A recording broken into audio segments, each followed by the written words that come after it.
नमस्कार, स्वागत है आप सभी का आपके अपने चैनल अल्ताफ एडवाइस पर, जहां हर दिन ईपीएस पेंशन की ताज़ा अपडेट मिलती रहेंगी। तो शुरू करते हैं दोस्तों। आज हमारे कुछ नए युवक भाइयों के लिए मैं इस वीडियो को बना रहा हूं। एपीएस 95 पेंशन को लेकर आप लोगों को सचेत कर रहा हूं, जो मेरे नए युवक भाई हैं। कल्पना कीजिए कि एक ऐसा बुजुर्ग है जिसका नाम हरिराम है। हरिराम ने 28 साल एक फैक्ट्री में काम किया, मशीनों की शोर और धूल के बीच अपनी जवानी को गला दिया। हर महीने तनख्वाह से पैसे वह कटाता रहा कि बुढ़ापे में काम आएगा। आज वह 76 की उम्र में है। हरिराम का बेटा बेरोजगार है, बहू बीमार है, खुद को शुगर और ब्लड प्रेशर दोनों है। हर महीने ईपीएस 95 पेंशन कितना आता है? RS 100 पेंशन मिलती है उसे। उस RS वे 100 में पूछिए, क्या सरकार RS वेट में दवाखाना, बिजली, किराया और इज्जत खरीदी जा सकती है? RS 100 में आज हरिराम की आंखों में आंसू हैं। सरकार के कानों पर वह रुई रखी हुई है। हर चुनाव से पहले नेता NSSC के मंच पर आते हैं, बुजुर्गों के हाथ पकड़कर कहते हैं, आपका दर्द हमारा दर्द है। चुनाव खत्म होते ही वही नेता गायब हो जाते हैं। फिर शुरू होता है फाइल आगे बढ़ना। समिति बैठ जाती है, जल्द समाधान होगा। सालों से यही झूठ और धोखा वह चलता आ रहा है। सरकार के पास पैसा देने के लिए सबको है, जैसे किसानों को कर्ज माफी के लिए पैसा है, उद्योगपतियों के पैकेज के लिए पैसा है, सांसदों की पेंशन बढ़ाने के लिए भी पैसा है। लेकिन बुजुर्गों के लिए सरकार के पास सिर्फ झूठे वादे हैं, पैसा नहीं है। सरकार के पास अगर पेंशन बढ़ाने की बात कहोगे तो सरकार के पास उसके लिए पैसे नहीं हैं। कभी किसी बुजुर्ग को EPFO के दफ्तर में देखा है?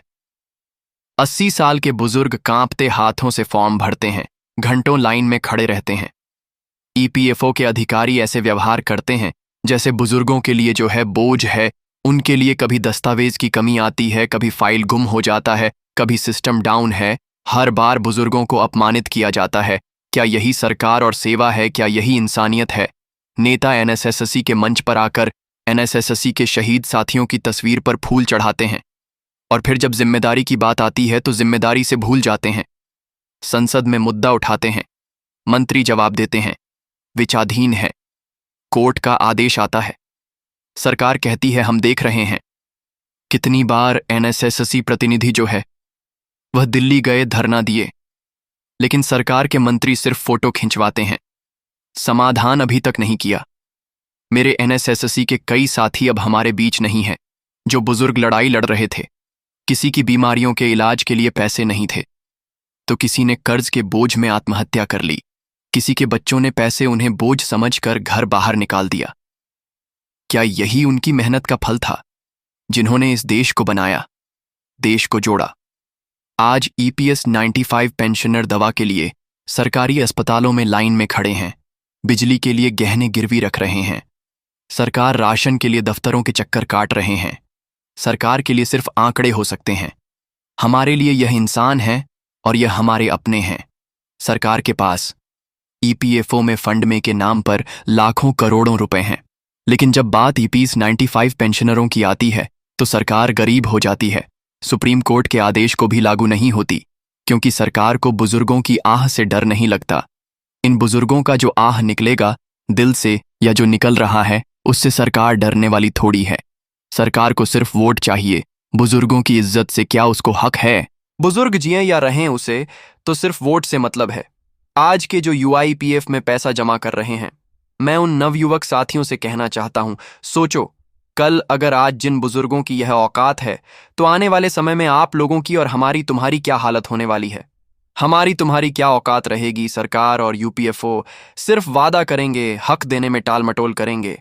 अगर आज NSSC के साथी हार गए तो कल हम लोगों का बुढ़ापा आएगा, तुम्हारा बुढ़ापा आएगा, और तब तुम भी अपमानित होगे, तुम्हारा भी, जो कल वह आंसुओं में बीतेगा। आज मैं NSSC के जो तमाम साथी हमारे बीच थे, उनको सलाम करता हूं, जो न्याय की लड़ाई लड़ते लड़ते इस दुनिया से चले गए। उनकी कुर्बानी बेकार नहीं जाएगी। उनकी आत्मा भी आज भी हम लोगों से कहती है कि झुको मत, सरकार को उसकी औकात दिखाओ। और यह दोस्तों, अब चुनाव का माहौल है। इस समय हमें झुकना नहीं है, इस समय अपने रणनीति को साफ करना होगा।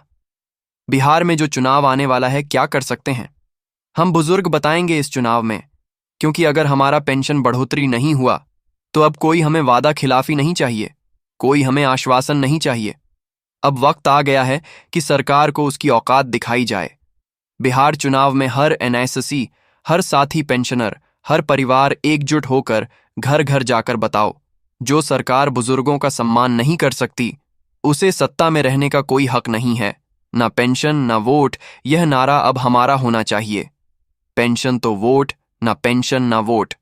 हालांकि दोस्तों, हरियाणा में जो हमारी महासभा होने वाली है, मैं यही गुजारिश करूंगा कि ऐसी एक महासभा जो है हमारे बिहार में भी धरती पर हो। और इस समय सबसे ज्यादा जरूरी है, बिहार में सरकार को एहसास दिलाना होगा कि बुजुर्गों की अनदेखी का अंजाम क्या होता है। एनएसएससी के साथियों, मैं 100% आज कहता हूं, आज मैं इसी मंच से कहता हूं, अब मेरा जब इसके बाद जब चुनाव हो जाएगा उसके बाद वीडियो निकाल के देख लेना, बहुत बुरी तरह से जो है ये सरकार हारने वाली है। अगर हमारे ईपीएस 95 पेंशनरों का काम नहीं हुआ तो क्योंकि एनएसएससी के साथ ही रो रहे हैं, जो लोग रो रहे हैं उनकी हाय इस बार सरकार को लगने वाली है और यह सरकार भी जानती है और आने वाले समय में जानेगी। ज्यादा दिन चुनाव को नहीं रह गया है, एनएसएससी के साथ ही हार नहीं मानेंगे, वह तो लड़ाई लड़ ही रहे हैं। ईपीएफओ के झूठे वादे भी अब दिखेंगे। चलिए दोस्तों, फिलहाल आप लोगों की क्या राय है, कमेंट के माध्यम से जरूर बताइएगा। मिलते हैं नए वीडियो में, तब तक के लिए थैंक